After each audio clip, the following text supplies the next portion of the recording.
మనకి వివోలో best camera phone అనగానే గుర్తొచ్చేది Vivo V50 series.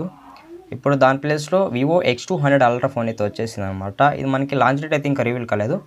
But very coming soon అయితే లాంచ్ కాబోతుందనమాట. One of the best camera phone అయితే దీని అనొచ్చు. అంటే నాకు తెలిసి DSLR కెమెరాతో ఇది పోటీ పడతదనమాట. ఆ విధంగా కెమెరా ఫీచర్స్ ఇందులో ఉన్నాయి. కెమెరా ఒకటి హైలైట్ కాదు, మిగతా ఫీచర్స్ అన్నీ కూడా బాగున్నాయి. ఇవన్నీ కూడా మనం తెలుసుకుందాము. గైస్ నా కంటెంట్ మీకు వర్త్ అనిపిస్తే సబ్స్క్రైబ్ అవ్వండి, వీడియోకి అయితే లైక్ కొట్టండి గైస్. ఫస్ట్ మనము ఈ మొబైల్ సంబంధించిన డిజైన్ అండ్ బిల్డ్ క్వాలిటీ విషయానికి వద్దాం. ఇది మనకి ఫ్రంట్ అయితే ఫ్లాట్ డిస్ప్లే ఉంటుంది, బ్యాక్ అయితే గ్లాస్ ఫినిష్ ఉంటుంది అనమాట. అలాగే సైడ్ అయితే అల్యూమినియం ఫినిష్ ఉంటుందని చెప్పొచ్చు. అలాగే మనకి డ్యూయల్ స్టోరేజ్ స్పీకర్స్ రాబోతుంది. సౌండ్ క్వాలిటీ మొత్తం చాలా బాగుంటుంది అనమాట. ఇందులో మనకి హైరేస్ ఆడియో సపోర్ట్ ఉందన్నమాట. అంటే మనకి ఆడియో క్వాలిటీ ఇంప్రూవ్మెంట్ కానీ ఇలా అయితే ఉంటుంది. అలాగే మనకి in display finger print support ఉంది. ఆప్టికల్లీ చాలా ఫాస్ట్గా అన్లాక్ అవుతుంది అనమాట. డ్యూరబిలిటీ విషయానికి చూస్తే మనకి ఇక్కడ మిల్టీ గ్రేడ్ కానీ ఇలాంటిది ఏది వీళ్ళు మెన్షన్ చేయలేదు. అంటే ఏమన్నా త్వరలో రిలీజ్ చేస్తారని చూడాలన్నమాట. కాకపోతే ఇది మనకి IP68 69 వాటర్ సపోర్ట్ ఉంది. ఫుల్లీ వాటర్ రెసిస్టెంట్ ఫోన్ అని చెప్పొచ్చు అనమాట. అప్ టు 30 మినిట్స్ వరకు వాటర్లో ఈ మొబైల్ అయితే సర్వే అయ్యగలదు. ఈ మొబైల్ వాడిన డిజైన్ అండ్ బిల్డ్ క్వాలిటీ అంతా కూడా కొంచెం బెటర్ క్వాలిటీ వాడమని చెప్తున్నారు అనమాట. అంటే మనకి ఎక్స్ట్రీమ్ కండిషన్స్ కానీ అలాగే మనకి అల్ట్రా లో టెంపరేచర్స్లో సర్వే అయ్యే విధంగా డిజైన్ అండ్ బిల్డ్ క్వాలిటీ చేసామని చెప్తున్నారు అనమాట. ఇంకా దీన్ని బట్టి తెలిసిపోతుంది మనకి ఇదే పెద్ద డ్యూరబిలిటీ అనమాట. మిల్టీ గడ వాడకపోయినా కూడా ఇది మనకి 8.7mm థిక్నెస్ అనమాట. చాలా లావుగా ఎత్తుంటుంది అనమాట. మనకి ఇది బెస్ట్ కెమెరా ఫోన్ కాబట్టి అందులో ఉన్న కెమెరా సెన్సార్స్ కానీ కెమెరా మోడ్యూల్స్ కానీ ఇవన్నీ కూడా కొంచెం బిగ్గర్ సైజ్ ఉంటాయి కాబట్టి మనకి ఇక్కడ థిక్నెస్ కూడా ఇంప్రూవ్ అయ్యింది. అప్రాక్సిమేట్గా ఇది 230 grams అయితే వెయిట్ ఉంటుందని చెప్తున్నారు. చాలా ఎక్కువ వెయిట్ అనమాట. ఫైనల్గా డిజైన్ విషయానికి వద్దాం. డిజైన్ అయితే మాత్రం చాలా బాగుంది అనమాట. అంటే మన వివో X200 Pro ఏదైతే చూసిండామో సేమ్ డిజైన్ చూడొచ్చు అనమాట. ఇంకా మనం డిస్ప్లే అనుకుందాం. ఇది మనకి 6.82 inches LTPO AMOLED డిస్ప్లే మీద రాబోతుంది. చాలా బెటర్ డిస్ప్లే అని చెప్పొచ్చు. ఇందులో మనకి 120 Hz అయితే రిఫ్రెష్ బెటర్ అని చెప్పొచ్చు అనమాట. అలాగే మనకి డాల్బీ విజన్ సపోర్ట్ ఉంది, HDR10+ సపోర్ట్ ఉంది. ఇంకా చూడండి అప్ టు మనకి ఇక్కడ 4000 nits అయితే పీ బ్రైట్నెస్ బెటర్ అని చెప్పొచ్చు. అలాగే మనకి వైడ్ వన్ ఎంబ్లం సపోర్ట్ ఉంది అనమాట. OTT కంటెంట్ అంతా కూడా ఫుల్ చూడొచ్చు. అలాగే మనకి 1.5 రెజల్యూషన్ అనమాట. చాలా బెస్ట్ రెజల్యూషన్. మనకి దీనికి సంబంధించిన డిస్ప్లే ఫీచర్స్ కూడా చాలా బాగున్నాయని చెప్పవచ్చు. సో ఇంకా మనం ఈ ఫీచర్స్ బట్టి చెప్పొచ్చు అనమాట. డిస్ప్లే కోల్డ్ ఎంతవరకు బెటర్ ఉంటుంది, అలాగే విజువల్ ఎక్స్పీరియన్స్ ఎంతవరకు బెటర్ ఉంటుంది, ఈ ఫీచర్స్ బట్టి తెలిసిపోతుంది అని చెప్పచ్చు.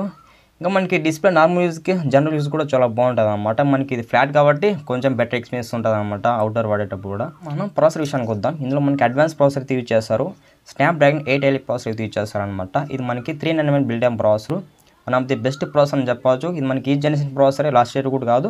LPDDR5 ఉంది. అలాగే UFS 4.1తో రాబోతుంది అనమాట. సో ఇంకా మనం ప్రాసెసర్ రిలేటివ్ విషయానికి చూసినట్టయితే మనం గేమింగ్ విషయానికి వద్దాం. అంటే గేమింగ్లో ఎంతవరకు ఇది కొట్టగలదు అనేది మనకి PUBG కానీ, free fire, call of duty ఇలాంటి గేమ్స్ అయితే ఎటువంటి గేమ్ అయినా కూడా ఈజీగా ఆప్టిమైజ్ చేయగలదు, ఈజీగా పర్ఫార్మెన్స్ అనేది ఇంప్రూవ్ చేయగలదు అనమాట. మనకి నార్మల్ యూజ్ కూడా బాగుంటుంది అనమాట ప్రాసెసర్. ఇంకా అందర్ 15th రాబోతుంది. అలాగే ఆరిజిన్ OS 15th రాబోతుంది చెప్పొచ్చు అనమాట. ఈ ఆరిజిన్ OS అనేది వివోకి సంబంధించిందని చెప్పొచ్చు అనమాట. అంటే మన వివోలో ఎక్కువ చూస్తుంటే fun touch, but A features విషయానికి ఉంటుంది ఇందులో మనకి ఏ ఫీచర్స్ అనేటివి చాలా ఉంటాయని చెప్పొచ్చు. ఎందుకంటే మనకి వివోలో ఏ ఫీచర్స్ అనేటివి చాలా ఎక్కువ ఉంటాయి అనమాట అన్ని మొబైల్స్ కంపేర్ చేసుకుంటే. ఇంకా మనకు కెమెరా విషయానికి వద్దాం. ఇక్కడ వీళ్ళు మెయిన్ హైలైట్ చేసిన కూడా కెమెరాస్. ఇది మనకి ట్రిపుల్ కెమెరా సెటప్ ఉంటుంది అనమాట. ఈసారి మనకి కెమెరా డిజైన్ కూడా కొంచెం పెద్దగా ఉంది. అంటే ఎందుకంటే సెన్సార్స్ అనేవి పెద్దగా ఉన్నాయి కాబట్టి కెమెరా డిజైన్ ఆటోమేటిక్గా పెద్దది అయిపోతుంది అనమాట. వీడియోలో JS పార్ట్నర్షిప్ అని మనకి బిగ్ టైటిల్ నేమ్ అయితే కనపడుతుంది అనమాట. కెమెరాకి గ్రిప్ అటాచ్మెంట్ ఒక కెమెరా అయితే పెట్టచ్చు అనమాట. అంటే దీనివల్ల ఏమంటే మనకి ఈజీగా ఫోటోస్ కానీ వీడియోస్ అనేది హ్యాండిల్ చేసుకోవచ్చు. ఇప్పుడు మనం మామూలుగా ఏమైనా వీడియో తీయాలంటే మొబైల్ హ్యాండిల్ చేస్తాం అనమాట. అంటే మన వీడియో బటన్ నొక్కి అలాగే పాస్పోర్ట్ నొక్కి ఇలా ఉంటుంది. బట్ మనకి గ్రిప్ అటాచ్మెంట్ ఏం చేస్తుంది అంటే మనం వన్స్ కనెక్ట్ చేసిన తర్వాత మొత్తం కంట్రోల్స్ అన్ని కూడా మనకి ఆ గ్రిప్ అటాచ్మెంట్లు ఉంటాయి. అంటే చాలా ఈజీగా మన ఫోటోస్ జూమ్ చేయొచ్చు, చాలా ఈజీగా క్యాప్చర్ చేయొచ్చు, చాలా ఈజీగా ఫోటోస్ తీయచ్చు అనమాట. ప్రైమరీ కెమెరా విషయానికి ఉంటుంది. ఇందులో మనకి 15 పెట్టారనమాట. ఇందులో మనకి OS కూడా సపోర్ట్ ఉంది. ఇక్కడ మనకి సెన్సర్ అయితే యూజ్ చేస్తారు కానీ బట్ ఏ సెన్సర్ యూజ్ చేస్తారని కన్ఫర్మ్ తెలియదు. ఈ రేర్ కెమెరాకి 2 చిప్స్ అయితే పెట్టారనమాట. ఫస్ట్ చూసినట్టయితే VS1 చిప్ అనమాట. ఇది ఏం చేస్తుందంటే మనకి ఇమేజ్ ప్రాసెసింగ్ అనేది చాలా వరకు హెల్ప్ అవుతుంది. అంటే మనము ఫోటోస్ తీసేటప్పుడు మనకి ఈ చిప్ అయితే యూజ్ అవుతుంది అనమాట. అంటే ఫోటో క్వాలిటీని ఇంప్రూవ్ చేయడం కానీ, ఫోటోలు కలర్ ఇంప్రూవ్ చేయడం కానీ అలాంటి వాటికి ఈ చిప్ అయితే యూజ్ అవుతుంది. అలాగే చూసినట్టయితే V3+ అనమాట. ఇదేం చేస్తుంది అంటే మనకి నాయిస్ రిడక్షన్ అండ్ మనకి ఫోటో షార్పింగ్కి యూజ్ అవుతుంది అనమాట ఈ చిప్ అనేది. రేర్ కెమ్ యూజ్ చేసుకొని maximum 8K 30 fps video record చేసుకోవచ్చు. విత్ డాల్బీ విజన్లో వీడియో క్వాలిటీ మాత్రం సూపర్గా ఉంటుంది అనమాట. సెకండ్ కెమెరా విషయానికి చూసినట్టయితే 200MP పెరిస్కోప్ టెలిఫోటో కెమెరా పెట్టదు అనమాట. ఇదే ఇక్కడ పెద్ద బిగ్గెస్ట్ కెమెరా అని చెప్పవచ్చు. మనకి వాయిస్ కూడా సపోర్ట్ ఉంది అనమాట. ఇక 200MP అంటే ఏమన్నా ఫోటోస్ అనేటివి దొరికిపోతాయని చెప్పొచ్చు అనమాట.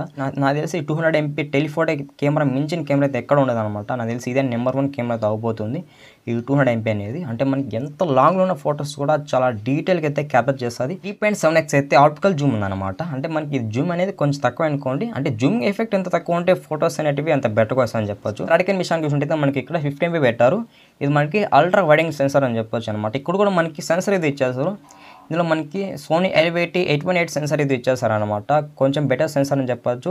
అంటే మనకి ఫొటోస్ కూడా చాలా బెటర్గా తీస్తుందని చెప్పొచ్చు. ఇంకా మనం ఫ్రంట్ కెమెరా విషయానికి వచ్చింటే ఇక్కడ కూడా మనకి 50 MP పెట్టారని చెప్పొచ్చు. అంటే నాకు తెలిసి బ్యాక్ కెమెరా కంటే ఫ్రంట్ కెమెరా కొంచెం తక్కువ అనుకోండి. కాకపోతే ఫ్రంట్ కెమెరా పర్ఫార్మెన్స్ కూడా కొంచెం బెటర్ ఉంటుంది అనమాట ఈ మొబైల్లో. ఎందుకంటే ఇది టోటలీ కెమెరా ఫోన్ కాబట్టి చెప్తున్నాను. అలాగే మనం ఫ్రంట్ కెమెరా యూజ్ చేసుకొని మ్యాక్సిమం 4K 30 fps వరకు అయితే వీడియో రికార్డ్ చేసుకోవచ్చు. చాలా బెటర్ వీడియో క్వాలిటీ. ఇక్కడ మనకి డాల్బీ విజన్ అయితే సపోర్ట్ చేయదు, బట్ HDR యూజ్ చేసుకొని వీడియో క్వాలిటీని అయితే ఇంప్రూవ్ చేసుకోవచ్చు అనమాట. ఫైనల్గా బ్యాటరీ విషయానికి వద్దాం. ఇందులో మనకి బ్యాటరీ కూడా ఇంప్రూవ్ చేస్తారనమాట. 6000 mAh బ్యాటరీ పెట్టారనమాట. చాలా బిగ్గెస్ట్ బ్యాటరీ. అంటే మనకి దీనివల్ల వెయిట్ పెరిగింది అనుకుంటున్నాను నాకు తెలిసి. ఎందుకంటే 6000 mAh బ్యాటరీ అంటే బ్యాటరీ కూడా కొంచెం సైజ్ అనేది ఇంప్రూవ్ ఉంటుంది. 90 watts అయితే ఛార్జింగ్ సపోర్ట్ ఉంది. 1 hour లోపలే ఫుల్ ఛార్జ్ అవ్వచ్చు అనమాట. ఇందులో మనకి 40 watts అయితే వైర్లెస్ ఛార్జింగ్ సపోర్ట్ ఉంది అనమాట. ఫైనల్గా మొబైల్ సంబంధించిన అన్ని స్పెక్స్ కూడా నాకైతే చాలా బాగా నచ్చాయి అన్నమాట. ప్రాసెసర్ కావచ్చు, ఇంకా మనకి డిస్ప్లే పరంగా చూడొచ్చు, ఇంకా చూసినట్టయితే బ్యాటరీ బ్యాకప్ కానీ అలాగే డ్యూరబిలిటీ కానీ ఇవన్నీ కూడా నాకు చాలా బాగా నచ్చాయి అనమాట.